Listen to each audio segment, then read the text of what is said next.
Let me ask you a question. When you think of some of the five-star wide receivers that come through Alabama, who do you think of? I immediately think about guys like Henry Ruggs, Devontae Smith, Calvin Ridley, Ryan Williams, and I saved the best for last, Julio Jones. Alabama's had a lot of great and memorable ones at that, but there was one five-star recruit that vanished. He is the one that everybody has forgotten about. Who am I talking about to be more specific, you may ask? I'm referring to no other than Robert Foster. Not Reuben Foster, Robert Foster. He wasn't just a five-star in the class of 2013. He was the #1 overall wide receiver in the entire nation. How about that? To go on top of that, he was the 18th best overall player in the nation and had a 99 scout grade. That's not too shabby. What's really unique about his story is most Alabama fans don't even remember this guy. So if you're not a Bama fan, I'm almost certain you're sitting here going, yeah, I have never heard of him, and I do not blame or fault you for that. But I'm going to go back to this. When you think of some of the big-time wide receiver recruits that have came through Alabama under Nick Saban, you don't think of guys like Robert Foster. It's no disrespect to him, but it's reality. I don't know if I've heard anyone ever bring up his name in a conversation. So that now leaves us with the million-dollar question.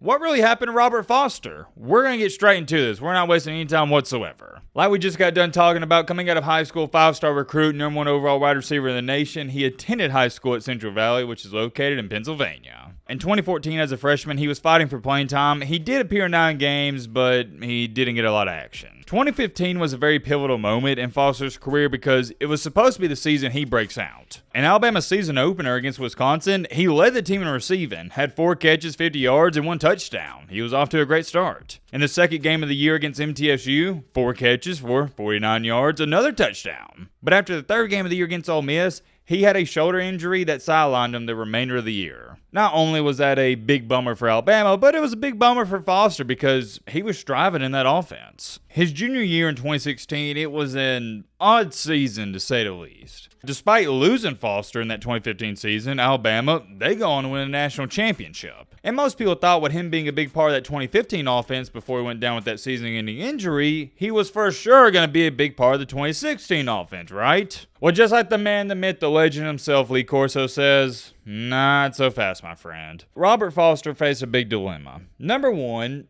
they had a new quarterback, a freshman of that, Jalen Hurts, that, let's just say, wasn't the best at throwing the football, and he ran it a lot. Number two, Foster was coming off of that injury, and it's going to take a while to get caught up to game speed and just get back in the flow of things. There were some obstacles there, and similar to his freshman year, he did appear in a lot of games, 10 games, but the production just wasn't there. Only had 5 catches for 55 yards. When that season came to an end, he was heavily debating about leaving, and this isn't some hidden secret knowledge or information. This was out to the public. Ultimately, he decided to stick it out at Alabama, and here's what he had to say about it. One thing I never want to do is quit. Scrolling on down here, I want to be a leader, not just for my team and not just for my receivers or any of the offense. One thing I've noticed is quitting won't get you nowhere in life, so I hope my mentality will help everyone, the young kids and everyone in general. Hold on. Before we go any farther, clap it up, clap it up.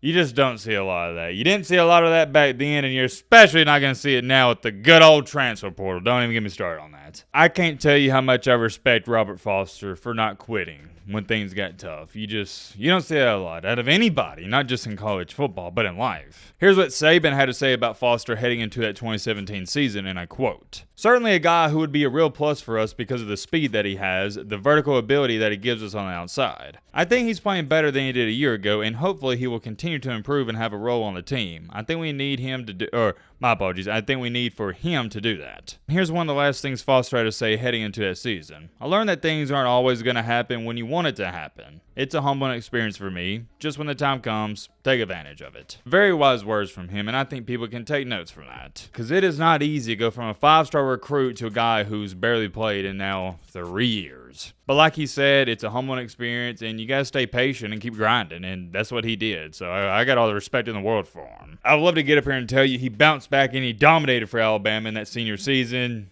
but that just wasn't the case. In 2017, he did play in 14 games, but only caught 14 passes and had 174 total yards with 1 touchdown. I may never talk about Foster again in another video in the history of the channel after I get done making this one. So since we're talking about it, I got to bring it up.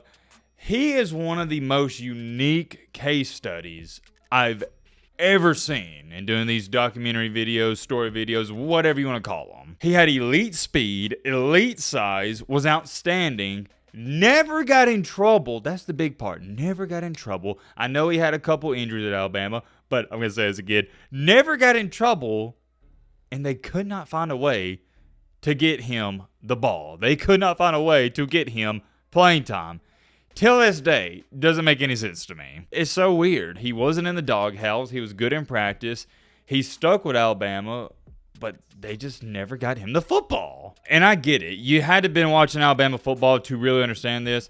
When Alabama had Jalen Hurts, I mean, he was holding that offense back both years. He was a starting quarterback. There's no ifs, ands, or buts about it. That's why Tua took over, and in college, Tua was the much more polished and better quarterback. NFL, it's a little different story, but we're not here to get into all that. The reason I bring up the Jalen Hurts days is because Jalen Hurts was not a good passer of the football. Alabama's passing game was, I don't want to say non-existent, but on a scale of 1 to 10, 1 being non-existent, it was at like a 2 or 3. Unfortunately for Robert Foster, who was the quarterback in 2017, Jalen Hurts. This stat's going to blow your mind.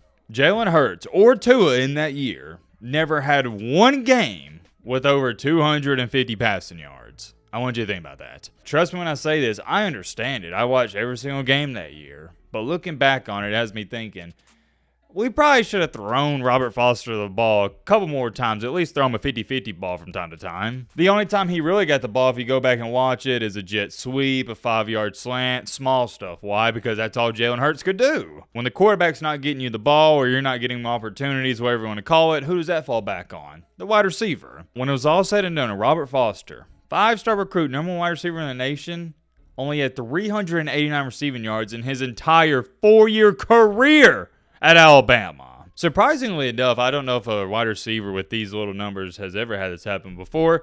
He got an invite to the 2018 Combine. Did pretty good there, but due to just not doing really much of anything in college, went undrafted. That didn't shock anybody, but he did sign with the Buffalo Bills as an undrafted free agent. And you're probably thinking, yeah, nothing's going to come out of this. He's never going to play for him. But just like Lee Corso says, again, for a second time in this video, not so fast, my friend. Get a load of this. Robert Foster had more receiving yards in his rookie season than he did in his entire career at Alabama. If that doesn't go to show that he was being held back at Alabama, I don't know it will. In 13 games played, he had 27 catches for 541 yards with 3 touchdowns. Really good rookie season if you got to ask me, especially for an undrafted free agent. You got some serious production out of him. Heading into 2019, though, and it was very similar to what happened at Alabama, his opportunities became more limited, and it wasn't because of anything he did. The Bills wound up bringing in some other wide receivers like Cole Beasley to be specific, and where they're paying a guy like Beasley more money than what they were giving to Foster, of course, they're going to use him more. Even if Foster's better, they're paying this guy for a reason. They're not just going to push him to the side. He did appear in 13 games in the 2019 year, but only had 3 catches for 64 yards. If you got to ask me, I don't think he got a fair shake, but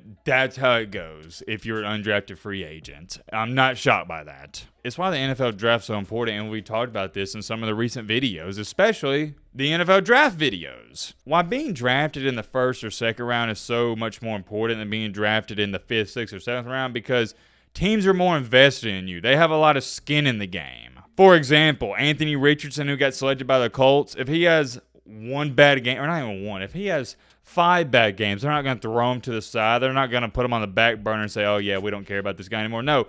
They're paying him too much money to do that. Whereas with Shedeur Sanders, it's why he's in such an awful predicament. He's a 5th round pick. He's a 5th round selection, which means the Browns aren't really enticed to give him a fair shot, fair shake, whatever you want to call it. They don't care. They're only giving him, what is it, like $1 million per year. So if he goes out there and wets the bed, that may be the only opportunity he gets. It's very simple logic. You should understand it, but let me give you a better example to dumb this down even more. If there's 2 donut shops next to you, one donut, we're just going to call it Donut Shop A.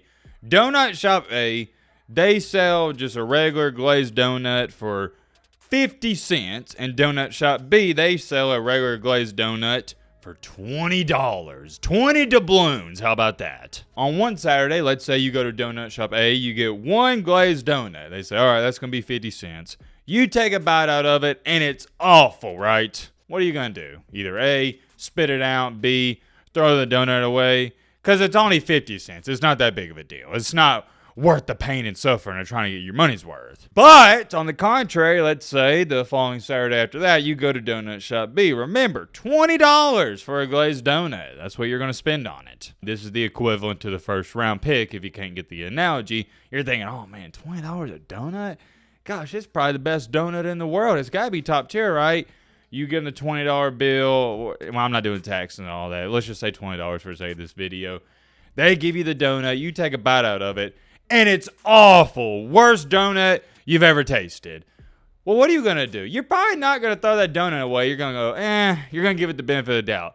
And maybe it was just a bad bite. You're going to bite it a second time. Maybe even a third time. Heck, some of you, like me, you don't like to waste food. You're probably going to eat it all. Why? Because you spent $20 on it. That is how this works. Sorry for the whole rambling donut session. But applying that analogy to what happened with Robert Foster, I mean, yeah, that's what happened. As an undrafted free agent, if you want to get some serious real deal playing time, you have to be not slightly better than the guys that are paying $5-6 million a year like Cole Beasley.